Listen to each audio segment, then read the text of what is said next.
வணக்கம், வந்தனம், நமஸ்காரம். நான் உங்க சஞ்சு. இன்னைக்கு பார்த்தீங்கன்னா வந்துட்டு 6வது வீடியோ.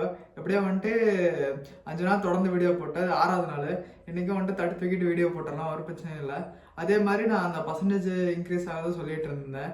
நேற்று வந்துட்டு பார்த்தீங்கன்னா 40% இருந்துச்சு. அதுக்கு முந்தின நாள் 40% தான்.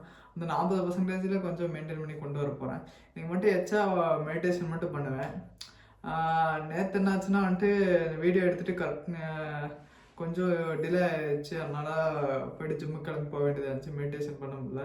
நைட்டு வந்துட்டு விஷுவலைசேஷன் பண்ணிட்டு இருந்தேன். அதனால நான் உள்ள ரோட்டீனாக செட் பண்ணிட்டு இருக்கனால ஒன்று மிஸ் பண்ணாலும் ஃபுல்லாக மிஸ் ஆயிடுது. ஆனால் எனக்கு அதனால முன்னாடியே மெடிடேஷன் பண்ணிட்டேன். நான் பிரச்சனை இல்லை. சரி வாங்க. அதுவும் இல்லாமல் நான் எனக்கு ஆர்ட் வேற நல்லா பண்ணியிருக்கேன்னு நினைக்கிறேன். எனக்கே இப்போ தான் வந்துட்டு இன்னைக்கு பண்ணது தான் ஓரளவுக்கு சாட்டிஸ்ஃபைடாக இருந்துச்சு. இப்போ நான் உங்களுக்கு காட்டுறேன் அந்த ஆர்ட்டை.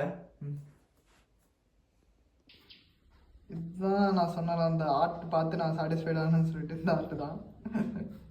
சும்மா சொன்னேன், காமெடி வந்து இந்த ஆர்ட்டு தான் சொன்னேன். இந்த மொட்டைத்தலையன் தான் வந்தேன். மொட்டைத்தலையன் கிடையாது, சொட்டத்தலையன். இவன் தான் இன்னைக்கு வரைஞ்சேன். அப்புறம் இந்த 3 ஆர்ட்டு தான் வந்தேன். 4 ஆர்ட்டும் வந்துட்டு உங்கள்கிட்ட காமிச்சிருப்பேன்.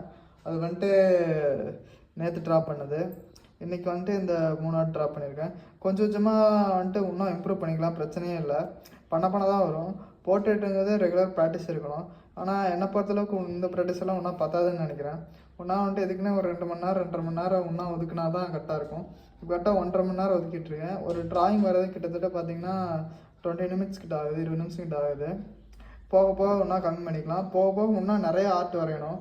அதுதான் வந்துட்டு வரையும் போது கொஞ்சம் ஈஸியாக இருக்கும். அதே மாதிரி என்னோடய ஃபாலோவர்ஸையும் எனக்கு வரேன்னு சொல்லிட்டு எனக்கு இருக்குது. 120 days போகட்டும், ஓரளவுக்கு நல்லா அதுக்குள்ளே ஆர்ட் ஃபுல்லாக பழகிறேன். அப்புறம் நம்ம ஃபாலோவர்ஸை தான் டெய்லி ட்ரா பண்ணி போடுறது. வெயிட் பண்ணுங்க அதுக்காக. இது நம்ம செல்ஃப் இம்ப்ரூவ்மெண்ட்டோட நோட்டு. பார்த்தீங்கன்னா டெய்லி வந்துட்டு அந்த ஒரு விஷயம் சொல்லிகிட்டு இருக்கேன்னு சொன்னேன், செஞ்சிட்ருக்கேன்ட்டு. கிட்டத்தட்ட வந்துட்டு 40 விஷயம் செஞ்சுருக்கேன். நேற்று அந்த மெடிடேஷன் மட்டும் மிஸ் ஆயிடுச்சு. ஏன்னா இங்கே கொஞ்சம் வீடியோ எடுக்கிறதுக்கு டிலே ஆனதுனால டப்புன்னு போகிற மாதிரி இருந்துச்சு எடிட்டிங் பண்ணிவிட்டு. ஆனால் எனக்கு அதனால் இன்றைக்கி மிஸ் பண்ணக்கூடாதுன்னு சொல்லிட்டு மெடிடேஷனை முன்னாடியே பண்ணிட்டேன். அப்புறம் பார்த்திங்கன்னா அந்த 120 days ரீலப்ஸ் அதுக்கும் வந்துட்டு நேற்று 5 days முடிச்சிட்டேன். அவ்வளோதான். சொன்ன மாதிரி கரெக்டாக பண்ணிடலாம். நீங்களும் வந்துட்டு ஒரு கோல் எடுத்திங்கன்னா என்ன தான் திருப்பி ஃபெயில் ஆனாலும் பரவாயில்ல, திருப்பி அகைன் ட்ரை பண்ணிகிட்டே இருங்க. நீங்கள் எந்தளவுக்கு ட்ரை பண்ணுறீங்களோ அந்த ஃபெயில் ஆகிறதுல நிறைய விஷயம் கற்றுப்பீங்க. அதே தூக்கி வந்துட்டு அது எப்படி மாற்றலான்னு சொல்லிட்டு பாட்டுருங்க. அதுக்கு பதிலாக அந்த கோலை மட்டும் எப்பவுமே கிவ் அப் பண்ணிடாதீங்க. ஒரு கோல்னு எடுத்துட்டிங்கன்னா ஃபெயிலியர்ஸ் அண்ட் செட்பேக்ஸ் வரத்தான் செய்யும். அதுக்காக வந்துட்டு இந்த கோல் எப்போவுமே நீங்கள் விட்டுறக்கூடாது. அதுக்கு பதிலாக நீங்கள் வந்துட்டு அதை எப்படி இம்ப்ரூவ் பண்ணிக்கலாம், நீங்கள் ஃபெயில் ஆனால் திருப்பி என்ன பண்ணலாங்கிறத பார்க்கணும். எனக்கு ஒரு ஸ்டோரி தான் எப்போவுமே மண்டைக்குள்ளே ஓடிட்டே இருக்கும். அதாவது ஒரு செடியெல்லாம் இருக்க பக்கம் ஒரு கார்டன் வச்சுக்கோங்களேன். அதில் வந்துட்டு நிறைய செடி வளர்த்தாங்க. அது ஒரு பேம்பு ட்ரீயும் ஒன்று வளர்த்தாங்க. அதுக்கு வந்துட்டு மற்ற செடி மாதிரியே எல்லாம் வந்துட்டு தண்ணி ஊற்றுவாங்க, ஃபெர்டிலைசர் போடுவாங்க. ஆனால் வந்துட்டு மற்ற மரங்கள்லாம் பார்த்தீங்கன்னா ஒரு வருஷம் 2 வருஷத்தில் ரொம்ப ஹைட்டாக வளர்ந்துருச்சு. ஒரு 5 அடி 6 அடி கிட்ட வளர்ந்துருச்சு. ஆனால் அந்த பேம்பு ட்ரீ மட்டும் இன்னும் வளராமே இருந்துச்சு. கிட்டத்தட்ட பார்த்தீங்கன்னா அதுக்கும் தண்ணி ஊற்றுறாங்க, ஃபெர்டிலைசர் வைக்கிறாங்க. ஆனால் வந்துட்டு இத்தினோண்டு தான் இருக்குது. பார்த்தீங்கன்னா ஒரு 5 வருஷம் கிட்ட அதுவே பண்ணிகிட்டு இருக்காங்க, அதை வெட்டி தூக்கி போடாமல். பார்த்தீங்கன்னா 5 வருஷம் கழிச்சு அது கிட்டத்தட்ட வெறும் 6 வாரத்தில் 16 அடி வளர்ந்துருச்சு. இதுக்கெல்லாம் என்ன காரணம்னா வந்துட்டு இந்த கன்சிஸ்டன்சியாக அந்த வேர், இந்த பேம்பு ட்ரீயோட வேர் பார்த்தீங்கன்னா ஃபுல்லாக அடிமட்டம் வரைக்கும் போயிருக்கு. அதே மாதிரி தான் நம்ம போடுற ஒர்க்ஸு, எஃபர்ட்ஸு அப்படி தான் இருக்கும். நம்ம வந்துட்டு இப்போ பண்ணும்போது வந்துட்டு அது ஒன்றுமே யூஸ் ஆகாத மாதிரி, நமக்கெல்லாம் எல்லாம் வேஸ்ட்டாக போகிற மாதிரி தெரியும். ஆனால் வந்துட்டு ஒரு 3 வருஷம் 4 வருஷம் கழிச்சு அந்த நீங்கள் போடுற எஃபர்ட்ஸு, நீங்கள் பண்ண லேர்னிங்ஸு, நீங்கள் ஃபெயில் ஆனது எல்லாம் வந்துட்டு உங்களுக்கு வந்துட்டு வேறு லெவல் பில்ட் பண்ணும். அந்த பில்ட் பண்ணுற விஷயத்த தான் நீங்கள் வந்துட்டு வேறு லெவலுக்கு போவீங்க.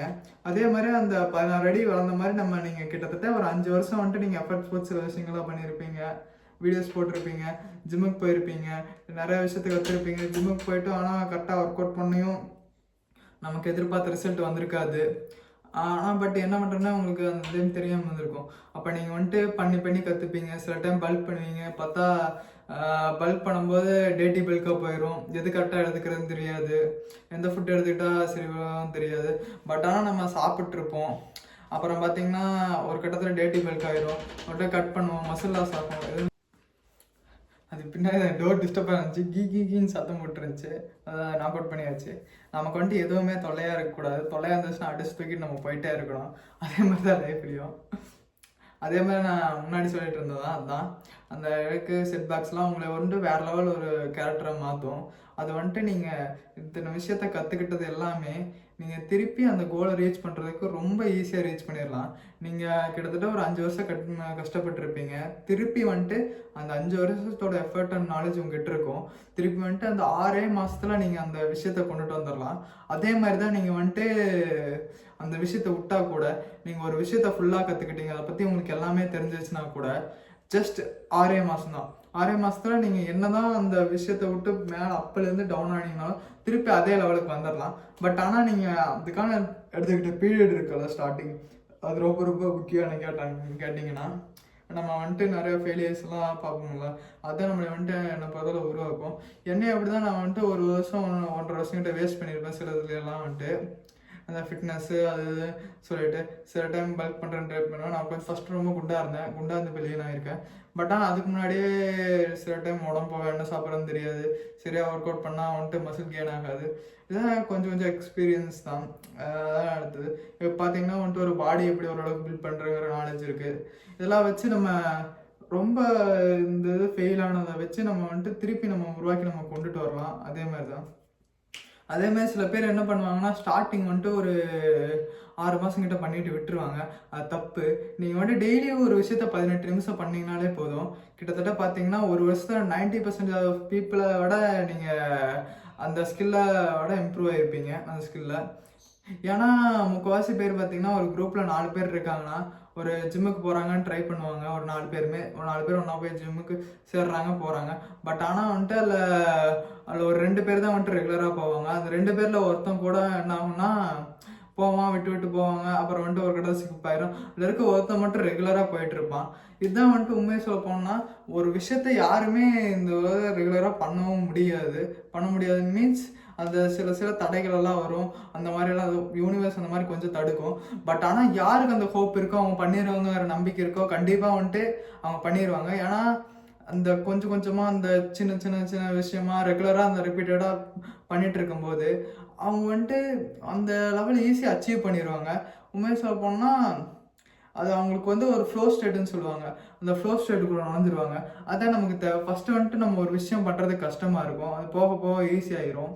அதே மாதிரி தான் நம்ம ஸ்டார்டிங் மட்டும்தான் உங்களுக்கு கஷ்டமாக தெரியும். அந்த ஃப்ளோ ஸ்டேட்டுக்குள்ளே நுழைஞ்சிட்டிங்கன்னா உங்களுக்கு இருக்க ஈஸியாகிடும். நீங்கள் ஸ்டார்டிங் ஒரு ஸ்கில்லை கற்றுக்கும் போது ரொம்ப கஷ்டமாக இருக்கும், ரொம்ப ஒரு மாதிரி இருக்கும், ஆக்வர்டாக இருக்கும். ஆனால் போக போக அது உங்களுக்கு ஃப்ளோவாக மாறிடும். அந்த ஃப்ளோவாக மாறும்போது என்ன ஆகும்னா உங்களுக்கு வந்துட்டு எல்லாமே நார்மலைஸ் ஆகிடும். நீங்கள் அப்போ வந்துட்டு ரொம்ப கஷ்டப்பட தேவையில்லை. அந்த நீங்கள் மற்றவங்களாம் கஷ்டப்பட்டு இருக்கும்போது நீங்கள் அந்த ஈஸியாக ஃப்ளோவாக பண்ணிட்டு போயிடுவீங்க.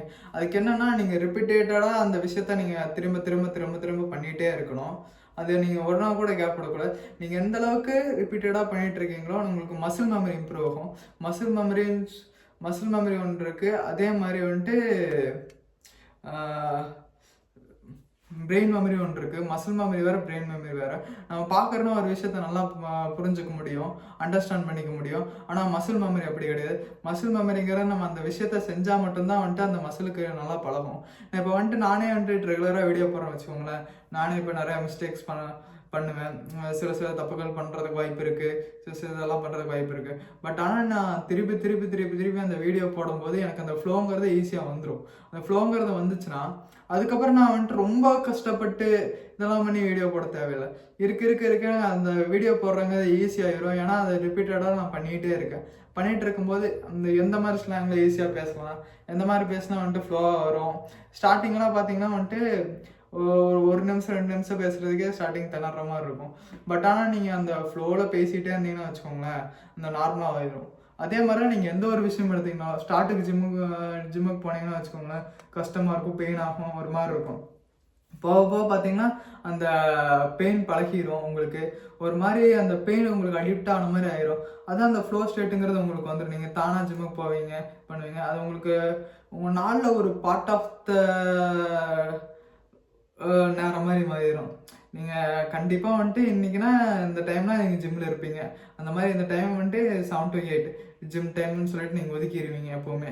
அதை வந்துட்டு உங்கள் ரொட்டீனாக பழகிட்டு இருக்கும்போது இதான் சொல்ல வந்து நீங்கள் ஒரு விஷயத்த ஆரம்பித்தாலும் வந்துட்டு டக்குன்னு கிவ் அப் பண்ணாதீங்க. கிவ் அப் பண்ணுறதுக்கு நிறைய பேர் இருக்காங்க. ஆனால் வந்துட்டு அந்த கிவ் அப் பண்ணாமல் பண்ணவங்க சில பேர் தான் இருக்காங்க. அந்த சில பேராக மட்டும் நீங்கள் இருங்க.